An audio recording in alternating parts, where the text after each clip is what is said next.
Iyi ni radiyo BBC Gahuzamiryango ivugira i Londres kuri metero 19, 25, 31 na 41. Ivugira ku mirongo ya FM mu karere k'ibiyaga bigari no kuri interineti kuri bbcgahuza.com.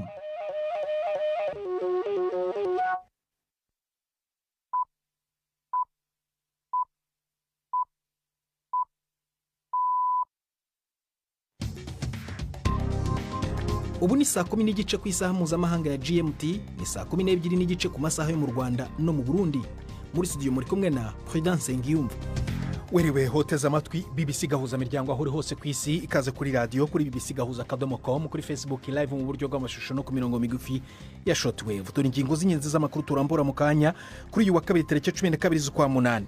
Umutwe w'abarwanyi ba M23 urashinja igisirikare cya Repubulika ya Demokarasi ya Kongo ibikorwa byo kwitegura gutera aba barwanyi mu turere dutandukanye two mu ntara Kivu ya ruguru ni y'epfo.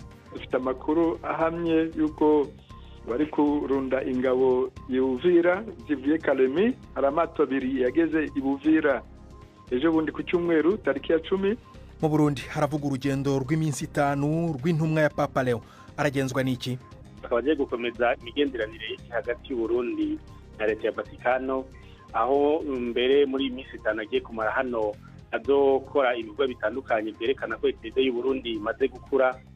Mu Rwanda ho Minisitiri w'Intebe mushya Justin Nsengiyumva yatangaje gahunda ya guverinoma y'imyaka 5 ifite intego yo kuzamura ubukungu ku rugero rw'9% buri mwaka. Hari n'ikinamico runana nk'uko bisanzwe buri wa kabiri.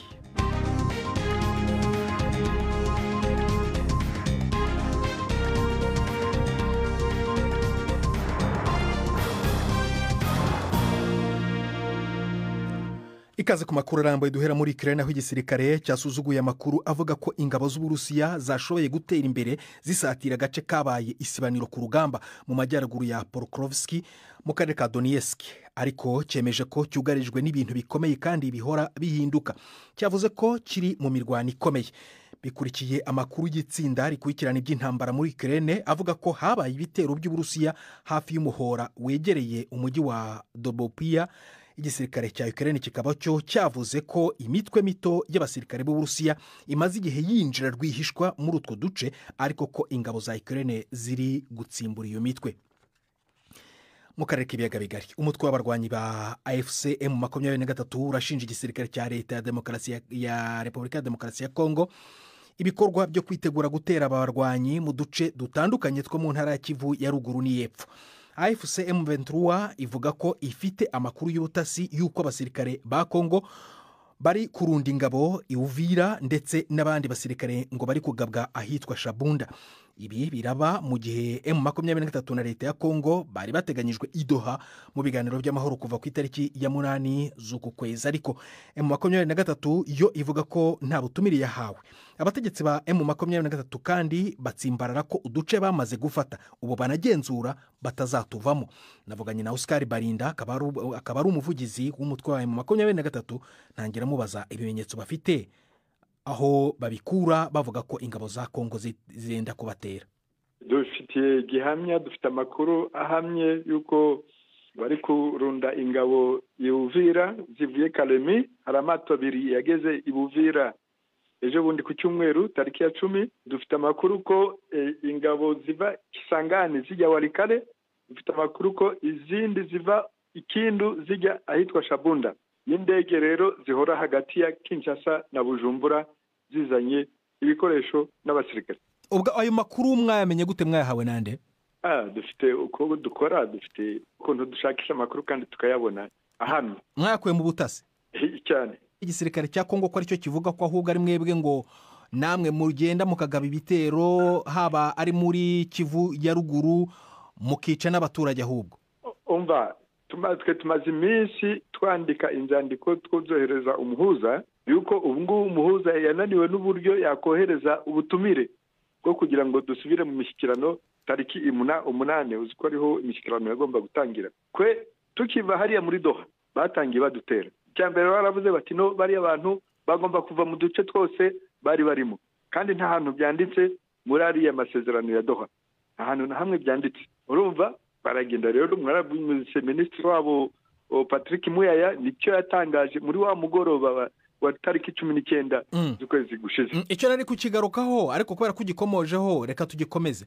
None kuri ayo masezerano ya Doha nyine kuki mutari Doha kandi mwakagombye kuba muri yo kuva ku itariki 8 kugeza kuri 18? Nta butumire umuhuza yari yatwohereje, nta butumire bwe turabona, ariko nuko byari byanditse neza ku ngingo ya 7 igika cya 3 kivuga ati ibi bintu twumvikanye ahangaha kuri iyi tariki 19 mugende mubishyire mu bikorwa kugira ngo itariki ya 8 bizu byose byarangiye muzagaruke hano muri abantu bagaruranye icyizere nk'abakongomani, muze noneho muganire ku bibazo mubiturutse mu mizi. Ibyo rero ntabwo byakozwe. Ku ruhande rwacu twarabikoze, muziko twari kuye abasirikare ba Kongo hano bakagenda tukabaherekeza bakagenda mu kirimo leta, tukabaherekeza iriya za Lubero na Beni, ubaratashye bari mu miryango yabo Kinshasa. Muziko twahaye inzira babacancuro bose barahangaha, tukabahinjira tukabaherekeza, ba Samuel RDC tukabahaye inzira baragenda, za FDLR izo dufashe zose tuzihaye inzira zigataha mu bihugu byabo. Urumva rero twebwe ubushake bw'amahoro turabufite. Ubwo ni ukuvuga ngo mwebwe nubwo ayo masezerano yagerwaho, ibyo bice mwafashe birimo nka za Goma ndetse n'ibindi bice mufite ntabwo muzabivamo, muzakomeza mu bigenzura? Ntabwo tuzabivamo, nta naho byanditse muri ariya masezerano ya Doha. None ubwo hazaba ubutegetsi bubangikanye bubiri, bumwe buyoborwa na M23 ubundi buyoborwa na leta ya Kinshasa? Mu mishyikirano ya Doha ni impande ebyiri zihanganye zarimo zirwana, nizo ziri hariya Doha, z'abakongomani batumvikana, leta ya Kinshasa na Alliance Fleuve Congo M23. Twashatse kumenya ibivugwa n'uruhande rw'igisirikare cya Kongo. Umuvugizi wacyo General Major Sylvain Ekenge ntiyemera kutuvugisha, ariko atwoherereza itangazo FARDC yasohoye rishinja umutwe wa M23 gutera ibirindiro bya FARDC muri Kivu ya ruguru na Kivu y'epfo no kwica abanyagihugu bo mu bwoko bw'abahutu muri Kivu ya ruguru. Igisirikare kandi cya Kongo kinongeraho Kongo kirega uyu mutwe kutubahiriza amasezerano yashyizweho umukono i Washington ni Doha. Hagati aho leta y'u Rwanda yo yasohoye itangazo ryamagana ibirego by'umuryango w'abibumbye bishinja abasirikare b'u Rwanda kugira uruhare mu mpfu z'abantu 319 muri Kivu ya ruguru n'iyepfo. Leta y'u Rwanda ivuga ko ibyo birego bidafite ishingiro kandi ko bisubiza inyuma umugambi w'ibiganiro by'amahoro ku mirwano iri muri Repubulika ya Demokarasi ya Kongo. Iyi ni BBC Gahuza Miryango urumva no kuri Kisoro FM muri Uganda no kuri Facebook live mu buryo bw'amashusho. Saa moya zirabura 23 mu Rwanda no mu Burundi. Mu kanya turakomeza.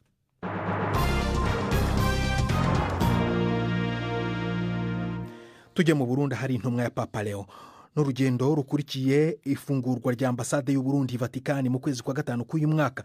Kiliziya Gatolika mu Burundi iravuga ko iyi ntumwa ya Papa izafungura bazilika ya mbere mu gihugu ahitwa Mugera mu ntara ya Gitega.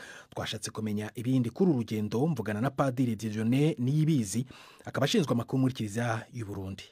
Umunyamabanga wa leta ya Vatikano yaje mu Burundi yakiriwe na leta y'u Burundi n'abepiskopi n'abakirisu benshi, bakaba bagiye gukomeza imigenderanire hagati y'u Burundi na leta ya Vatikano, aho mbere muri iminsi 5 agiye kumara hano azokora ibikorwa bitandukanye byerekana ko Kiliziya y'u Burundi imaze gukura, igana mbere ikaba imaze no gukomeza imigenderanire ifitanye n'igihugu ca Vatikano. Mwamenya yuko haci imyaka 60 Burundi butangwa imigenderanire na Vatikano, mbere muri uyu mwaka mu kwezi wa 5 akaba ariho n'u Burundi bwuguruye ubuserukizi bwabwo hariya i Vatikano. Hanyuma kandi mu bimugenza turazi yuko mu Burundi hiciwe intwa ya Papa mu Burundi mu mwaka wa 2003 itariki 29 z'ukwezi kwa 12, maze muri ico kibanza mu Minago akaba azohashinga icibutso cyaho bazokubaka ivuriro ngo baze bamwe bibuka ivyo byahabereye. Kandi azohagarikira gushira igikumu ku masezerano yo gushira mu ngiro amasezerano nyamukuru yasinywe hagati y'u Burundi na leta ya Vatikano ku byo Kiliziya na leta y'u Burundi bahuriyeko, ari nk'ibijanye n'amashuri, amavuriro, eka n'ibindi bisata bitandukanye, ariko kwivuza, ari nk'abanyororo, ingene leta ibafasha n'ingene Kiliziya yobafasha. Ikindi kandi mu bimuzanye gikomeye cyane nuko hariya imugera hatanguriye intebe ya mbere y'umwepiskopi mu Burundi, iyo sengero izokwitwa icese isengero nkuru ya Papa, no kuvuga bazilike ni Papa mu Burundi. iyo paruwasi iri Mugera bayihisemo kugira ngo bayite bazilika kubera ko ariyo ya mbere yari ifite se iyo ntumwa, cyangwa hari ikindi bashingiyeho? si yo paruwasi ya mbere mu Burundi, ahubwo ni paruwasi ya mbere yagize intebe ya papa n'uva katedrale. Iyo katedrale ya mbere mu Burundi, aho umwepiskopi wa mbere mu Burundi yabaye. Nico catumye bayitora mu zindi paruwasi mu Burundi, kuko urumva yuko ari paruwasi idasanzwe muri kahise ku Burundi no mu kumenyesha inkuru nziza kwabaye mu Burundi. Usibye kuba ariyo ya mbere, yenda ikindi isobanuye aho ngaho iherereye cyangwa se no mu Burundi muri rusange ni igiki? Imugera n'ahantu hadasanzwe kuko na kera abami barahaca baragenda kuhagirira imigirwa itandukanye, ariko kandi uyu munsi ku bijanye no kwemera kw'abakristo hariho isengero abakristo bahuriramwo baje kwambaza muvyeyi Bikira Mariya itariki 15 z'ukumunani no ku yindi minsi mikuru. No kuvuga ni kibanza abakristo bahuriramwo cyane kandi benshi cyane bagiye gusenga. Twavuganaga na Padiri Dieudonné Niyibizi ku rugendo rw'intumwa ya Papa mu Burundi Pietro Parolin. Mu Rwanda, Minisitiri w'Intebe mushya Justin Nsengiyumva yatangaje gahunda ya guverinoma y'imyaka 5. Ni gahunda ikora ku nzego zose z'ubuzima bw'igihugu. Inzego zizitabwaho cyane kurusha izindi zirimo ubukerarugendo, ubuhinzi n'ikoranabuhanga ndetse n'inganda. Iyi ni gahunda yatangarijwe mu mitwe yombi y'inteko ishinga amategeko kuri uyu wa kabiri, ishingiye kuri manda nshya Perezida Paul Kagame yatangiye mu mwaka ushize wa 2024. Intego ikomeye ya guverinoma ni ukuzamura ubukungu ku rugero rw'9% buri mwaka kugeza nibura muri 2029. Inkuru ya Jean Claude Mwambutsa i Kigali. Imbere y'imitwe yombi y'inteko ishinga amategeko, Minisitiri w'Intebe Justin Nsengiyumva yavuze ko muri gahunda y'imyaka 5 umusaruro w'umuturage ugomba kuva ku madolari 1,040 buri mwaka ukagera ku madolari 360 mu mwaka wa 2029. Avuga ko ibi bizashoboka ari uko urwego rw'ubuhinzi rutejwe imbere, hiyambazwa cyane ubuhanga bwo kuhira imyaka. Ubuso bwuhirwa buzava kuri hegitari 71,000 nk'uko bimeze ubu bugere kuri hegitari 130. Urwego rw'ubucukuzi bw'amabuye y'agaciro ni rumwe mu zitezweho gufasha izamuka ry'ubukungu bw'igihugu. Minisitiri w'Intebe Nsengiyumva avuga kuri uru rwego, biteganyijwe ko amafaranga akomoka ku bucukuzi bw'amabuye y'agaciro azava kuri miliyari 1 akagera kuri miliyari 2.1 y'amadolari y'Amerika. Urwego rw'ubukerarugendo ngo rwitezweho kuva kuri miliyoni 620 z'amadolari rwinjiza kuri ubu rukaba rwageze kuri miliyari y'amadolari mu mwaka wa 2029. Mu nzego nshya zizibandwaho cyane harimo urw'ingufu za nucleaire ariko zikoreshejwe mu mugambi utari wa gisirikare, nko mu rwego rw'ubuvuzi no kongera ingufu. Muri iyi myaka 5 Minisitiri w'Intebe Nsengiyumva avuga ko guverinoma iteganya kuba yashoboye guhanga imirimo isaga miliyoni 200,000 nibura buri mwaka, hakajya hahangwa imirimo mishya itari munsi y'250,000. Muri rusange gahunda zose ziteganywa ngo zigomba kuba zishyize imbere kubungabunga ibidukikije. Abashinzwe kurwanya inkongi bari guhangana n'umuriro mu bihugu bitandukanye by'Uburayi kubera ubushyuhe bukabije bukomeje kuzamuka. Muri Espagne ingabo zigera ku 1,000 zagabwe gufasha muri iki gikorwa. Imiriro y'agasozi yahitanye umuntu umwe, ivana abandi bantu benshi babarirwa mu bihumbi mu byabo, ndetse inaburizamo ingendo za gari ya moshi. Abategetsi muri Espagne no muri Portugal batanze impuruza ko ibipimo by'ubushyuhe mu duce tumwe na tumwe bishobora kugera kuri degere Celsius 44. Imiriro kandi yagize n'ingaruka mu bihugu by'agace ka Balkan. Hagati aho ngaho umuminisitiri muri guverinoma ya Turukiya nawe yavuze ko inkongi nk'izi ziri mu turere twa Izmir na Dardanelles ariko ko zamaze guhashywa.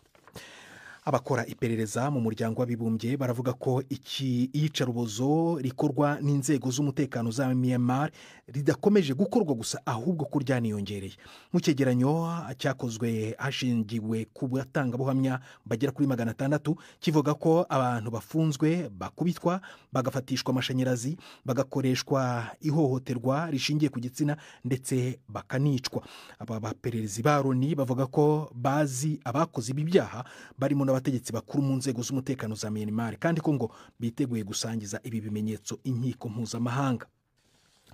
Ni saa 12:44 mu Rwanda no mu Burundi, n'umwanya w'ikinamico runana.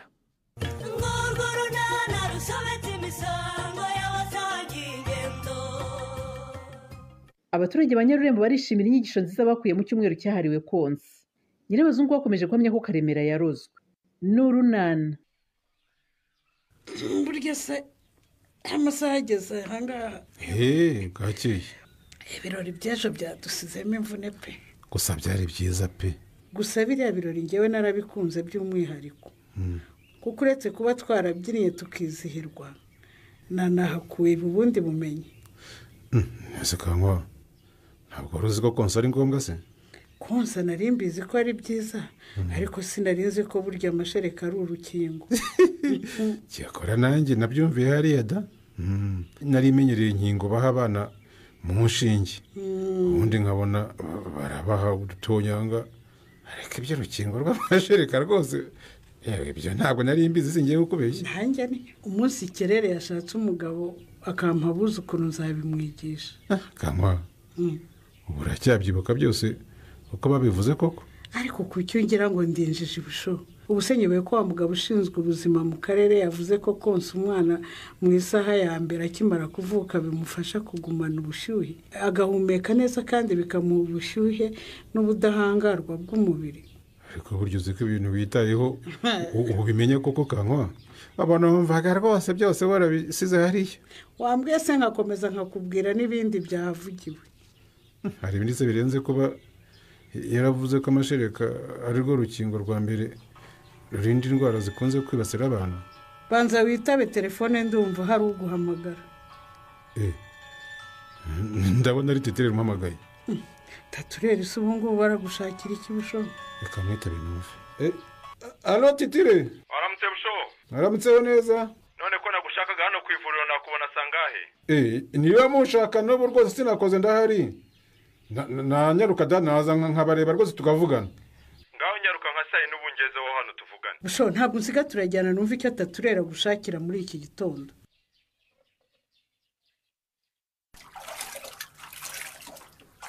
Ese nagushatse nkubita umutwe hasi wibereye hano mukobwa?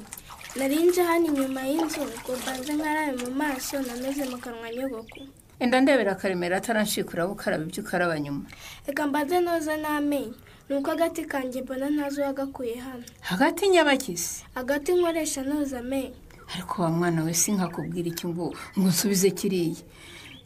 Ndakubwira ntijya kundebera Karemera we umubwira ze tuvugane mbere yuko ajya ku kazi nawe ukambwira ibyo koza amenyo. Nyine ngiye kugera vuba nimara koza amenyo no mu kanwa mpita njya kumureba. Ugiye se ukamureba ukoga ugarutse ntabwo wabasha kuvuga utaroga mu kanwa? Ku ishuri batubwiye ko isuku yo mu kanwa ari ingenzi ku buzima bwacu. Batwigishije koza amenyo mu gihe cyose tumaze kurya n'igihe tubyutse. Nkora ibyo nakubwiye ureke kumvugisha nara. Ubundi surogesha iki ko wumva n'agati kawe wakabuze? Ubundi nuko ari ukubura uko ngira. Ukoresha agati nta nubwo byemewe. Niba agati kabye se wajya ukoresha ikara ko naryo ryoza neza. Uziko ntiyuzuye wayabuze. N'ikara ntiryemewe. Tugomba koza amenyo dukoresheje uburoso n'umuti w'amenyo, tugakubura ururimi kandi tukirinda gutizanya uburoso kuko bukoreshwa n'umuntu umwe gusa. Ikindi kandi ngo ntitugomba kubukoresha igihe kirenze amezi 3. Koko rero buri mezi 3 ukagura uburoso, buri mezi 3 ukagura uburoso. Ngiyo bikoze gutyo bikurinda uburwayi bwo mu kanwa ndetse no kunuka mu kanwa bikaguhesha ishema mu bandi ukanaseka wisanzuye. Ubundi se ubushinyika ibiki? Mba nagutumye kwirirwa wasamye muri rubanda. None se wabaho udaseka nyogoko? Ubuseka iki se ubundi ikisekeje ni iki? Ngo guseka uzabereka rero ko hari uzagufunga ngo kuki udaseka. Hoya rwose nyogoko nanjye uzangurira uburoso n'umuti w'amenyo njye noza amenyo yanjye nk'abandi bana twigana. Ngabanyaho izo mpaka z'amenyo nara sinoza amenyo w'imbazi by'amenyo. None se tuzaba tutoza amenyo ntituzayarwara ndetse n'izindi ndwara zo mu kanwa nyogoko? Uyu mwana agira amatwi cyangwa n'umurimbo? Nakubwiye ngo iki nara? Ngo njye kukurebera kare. None ngo wagiyeyo cyangwa uri mu ndirimbo z'amenyo n'umuti n'uburoso byo kuyoza?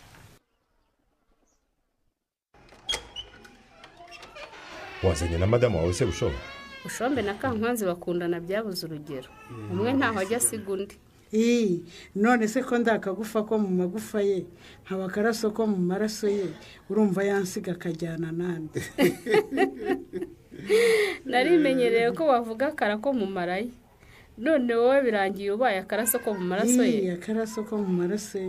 Nyamara ibyo Kankwanzi avuga nibyo ntumuseke. N'ubundi akara kaba karimo amaraso. sinamusetse pe. mwakwicara kuri izo ntebe na madamu ubundi tukaganira busho. murakoze cyane tuturi. niko busho. niriya mpano se burya urayigira? uravugira yo kuririmba se? rwose warantunguye bikomeye cyane. ni umuhanga. njye nari nkuzi nk'umufundi. ejo bundi dutegura icyumweru cyo konsa, muganga Devota niwe wambwiye atari ko dufite umuhanzi muri uyu murenge wacu. atushatse wamuha umwanya muri gahunda y'umunsi akadufasha mu bukangurambaga binyujije mu muziki. umugabo wanjye azi kuririmba cyane, ni uko ari ubushobozi bukeya ubundi yakabaye ari mu rwego nk'urwa ba Rujindiri. narabibonye ni umuhanzi ukomeye pe. buriya wowe waje n'ahangaha naramaze guhindura, sigaye mbese nibera mu bintu cyane by'ubwubatsi. baza muganga Devota rwose mbere sinajyaga se no ku rwego rw'akarere narahatanaga da. narabimubwiye ko uri umuhanzi w'icyamamare, ahabanza kutabyemera, yabyemeye ari uko umaze kuririmba. ahubwo nanjye amahirwe naboneka mujye munyohereza rwose no ku rwego rw'igihugu ngiye guhagararira Nyarurenga. amahirwe yabonetse ntabwo twayagucishaho rwose. ni uko rwose. gusa nawe ukomeze udufashe buriya butumwa watambukije mu ndirimbo bushishikariza ababyeyi konsa, ukomeze ubutambutse mu babyeyi bose. yewe kwishantiye se mba ndi kumwe nabo, abahede dukorana, abafundi, abo duhurire mu mirimo itandukanye, yewe nabo dufatana agacupa rwose bose nzajya mbibutsa rwose, mbabwire ko nta cyasimbura amashereka y'umubyeyi ku mwana we. urakoze cyane rwose. nzabikora rwose. hano rero twakugeneye ibahasha n'ishimwe ry'uko watambukije buriya butumwa bwo konsa kandi ukabutambutsa utatwatse igihembwe.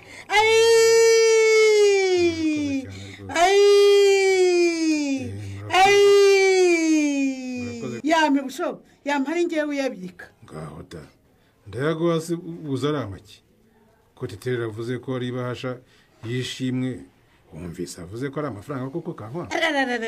izi se si inote zitukura sindimo kuzibona, yazane nyabike ba Gitefano bataza kukoshya mukayanywera di. ngeze ntungure agacupa nk'umuntu wakuranze ko uri umuhanzi w'icyamamare busho. ndumva umugore yabikazemo ni ukubanza ukabisabira uruhushya da. dore bahasha ahise ayinshikuza rwose, arayifuza ataramenya n'ikirimo. ariko wajya urashaka iki? none se ntiwanareka ngo twumvikane mama? icyo numvikana nawe ni iki? wajya ugakora ibyo ushaka n'umugore wawe. ariko si byiza ko duturana tutumvikana mama. njye rwose iyo ukundanye na Honorine mba numva nta kibazo mfite, iyo mwasubiranyemo rero rwose mutumvikana birambangamira cyane. wazamubwiye se akiyana akareka kariya agasuzugura agira nk'akimbwa iryana. ariko nubwo uhora umushinja kugusuzugura, iyi nshuro rwose ibibazo mufitanye niwe wabiteye. nuko mbwiye Kareme, ubu n'igihe wamubwiye ngo ajye ansuzugura ampindure bure nkaho ntari nyirabukwe. none se mama, niba ugenda umuvuga mu bantu ngo yampaye inzaratsi ampindura inganzwa, urumva yabyishimira? none se agenge ndeke kuvuga ukuri, urumva ari iki cyatuma umugabo ata umuryango wa se na nyina akajya gukora ibiraro byose waba w'umugore? ariko ibyo twabivuganyeho tubifatira umwanzuro, ndibuza ko bitakiri ikibazo. bitaba ikibazo se? noneho reba ibigambo rero uhuraguye ngo nakuvugiye umugore, uretse ko warozwe atabimenya, ubundi guhagarara nyoko hejuru umwihaniza ngo yakuvugiye umugore, icyo si ikimenyetso cyo ko warozwe koko? oya mama, rwose ndagira ngo nkubwize ukuri, ibyo bintu byo kugenda rwose umvugira umugore ngo araroga ntabwo nabikunze pe, kuko uyu musebya nanjye rwose ntunsize. narakubwiye nti hinakarenge ibyo gusaba ubigendemo buke, wanze kubyumva. kandi jyewe sinzihanganira ko ukomeza kubana n'uriya mugore w'umunyagasuzuguro nk'uriya. wambwiye ko nzabaga nkifasha, ndabyumva. ndeka rero rwose nirwarize kandi ndekera umugore.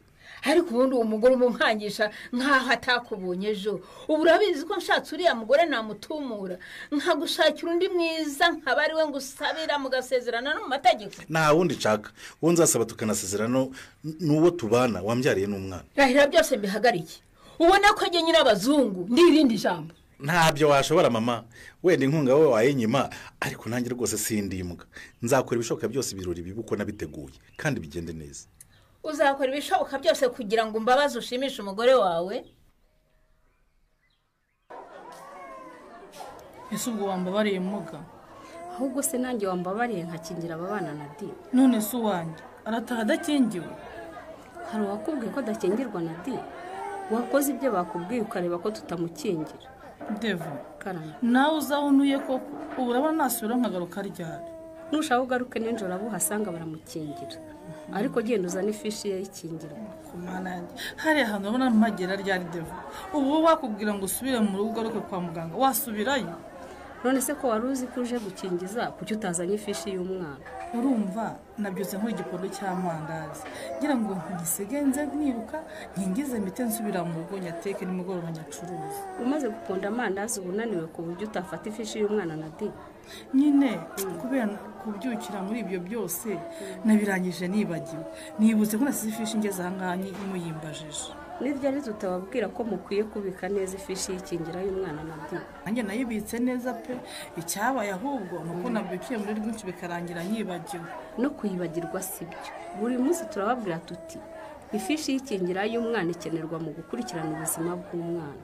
Mukwiye kujya muyitwaza igihe cyose mujyanye umwana kwa muganga, siko tuvuga cyane rwose murabitubwira pe, mukongera ko ari n'icyangombwa nkenerwa mu buzima bw'umwana bwose. Shimye ko nawe ubizi neza.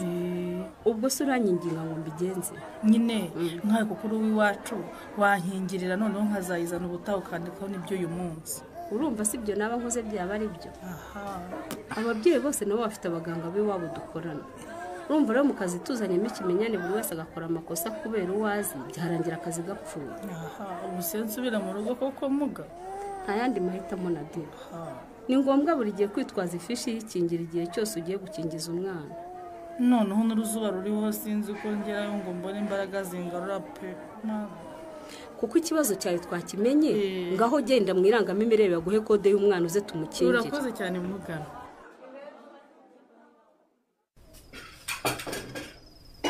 Ko biyese ntego turye be. Shaburetse gato mpa nk'iminota nka 30.